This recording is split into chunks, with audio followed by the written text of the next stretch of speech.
name is Tracy Kidder. I'm a writer. My first book that I like to acknowledge having written was called The Soul of a New Machine. I won prizes for that, the Pulitzer and the National Book Award. I've had the same editor for 40 years. He no longer works for a publisher. His name is Richard Todd. He asked me if I would collaborate with him on a book about writing. And we have finished it. It's been accepted by Random House. It'll probably be published in early 2013.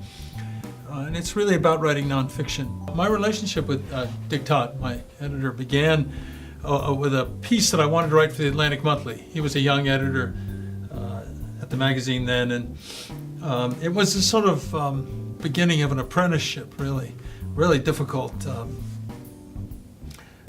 piece that I wanted to write about a loathsome murder case in California.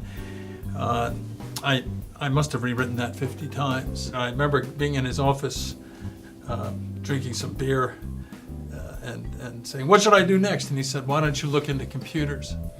This is late 70s. There was no such thing as a personal computer.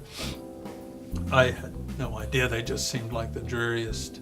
That seemed like the dreariest I'd heard of. And I actually had a friend, an old college classmate named Tom West, who was the manager of a team at a company that no longer exists out on 495 called Data General, that was producing enormous amounts of wealth for its owners, making something called mini computers. It was interesting for me. I mean, engineers were nothing like what I thought they'd be.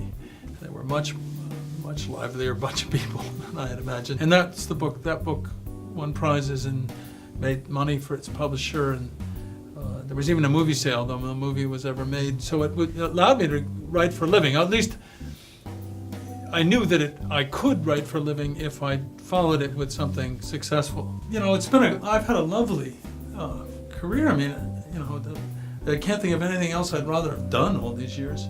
And it's been just tremendous privilege, actually.